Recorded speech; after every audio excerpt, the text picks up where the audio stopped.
Hey everybody, my name is Chris and I'm a tutor here at Chegg.com, and I mostly do math and a little bit of computer science. And in this video we're going to work with circles. So here we have a graph of a circle given on some goofy axes x and y, and we want to find the equation of this circle, and we want to put the equation in general form. So general form is going to be something like ax squared plus bxy plus cy squared plus dx plus ey plus f equals 0. So that's the most general form for a conic section that we could have. And the blue line segment right here represents the diameter of the circle. So that's going to be helpful. So this is all we have right here, this picture of the circle, and we know that the diameter of the circle has endpoints 4, 0 and 4, 4. So to get the equation of a circle, what do we need? We need the center of the circle and the radius of the circle.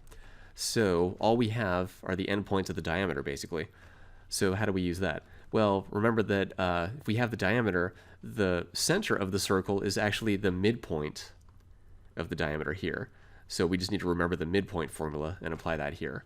So the midpoint, so the center of the circle, I'm going to call C, is the midpoint of the line segment that goes between these two endpoints. In other words, it's the midpoint of the diameter. So what we're going to do is take the first x-coordinate 4 plus the second x-coordinate 4, divide that by 2, and then take the first x-coordinate, I'll call that one 0, and then the second x-coordinate 4, and divide it by 2. And then when we simplify that, 4 plus 4 is 8, 8 divided by 2 is 4. 0 plus 4 is 4, 4 divided by 2 is 2. So this is the center of the circle. So the point 4, 2 is the center of the circle. Now we need the radius of the circle, and then we can get the equation of the circle right away in standard form. Then we can expand to get the general form. So how do we get the radius of the circle? Now there are a couple different things we could do, a few different things really. First, we can find the length of the diameter and divide it by 2 to get the radius. Or since we have the center now, we know that the radius is just going to be this distance here, so we could find the length of that using the distance formula. But instead of using the distance formula, we can actually just look at this and be kind of smart about it and say, well, hey, this is actually just a vertical line segment, right? Because it has the same x-coordinate, 4, 0, 4, 2, 4, 4. This is just vertical right here. So we don't have to go so far as to use the distance formula to find the length of anything. We could just say, okay, if I start at 4, 0 and I move up to 4, 2, I didn't move left or right at all. I stayed on the same vertical path.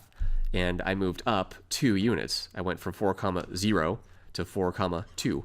So I moved up 2 units. So the radius, therefore, is 2. Okay? So we have a circle with center 4, 2 and radius equal to 2. So in standard form then, our equation, remember the standard form equation of a circle is x minus h squared plus y minus k squared equals r squared, where h comma k is the center and the radius is r. Now in our case, the center was 4, 2. So in our case, h comma k is 4, 2, and the radius r is 2, right? Yes, 2. So in our case, r is 2.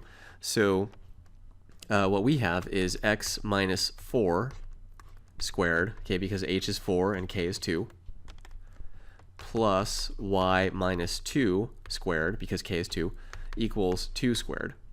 Okay, so let's go ahead and fix that. All right, now we're not quite done yet, because first of all we have to simplify the 2 squared, which is just 4. So let's go ahead and do that now. 2 squared is just 4. And also we're told to put the equation in general form. So remember, general form is this right here. So how do we get from here to general form? Well, I think I already mentioned it earlier, just expand. So in other words, FOIL. So if we FOIL x minus 4 squared, well, that's going to be x minus 4 times x minus 4, right? And then same thing with y minus 2. It's y minus 2 times y minus 2. And we still have 4 over there. So x minus 4 times x minus 4, when we FOIL, that gives us x squared minus 4x again, so minus 8x, and then plus 16.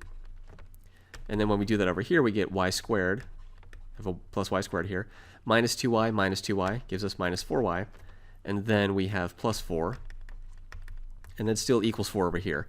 Now we want to put it in this exact form here. So when we do that, we're going to have, so let's see, we have x squared. That takes care of the x squared. And then we have plus y squared. That takes care of the y squared. And then we also have minus 8x. Takes care of that. And then minus 4y. That takes care of that. Now what about our constants? Well, plus 4, 16 plus 4. But notice we have equals 4 on this side. So actually on this equation here, we can subtract 4 from both sides. And this goes away. Right? And we just get 0 on the right-hand side. So what we have left is the plus 16 equals 0. All right, and then that matches this general form here. Notice that we don't have an xy term, and in general, circle shouldn't have that because the xy term represents a rotation, but if you rotate a circle, you haven't really changed anything. It's just a circle. So anyway, this is the final answer to the original problem. Find the equation of the circle and put it in general form, and it's x squared plus y squared minus 8x minus 4y plus 16 equals 0. All right, so this has been an example of finding the equation of a circle in general form. I hope you found this video helpful, and thank you for watching.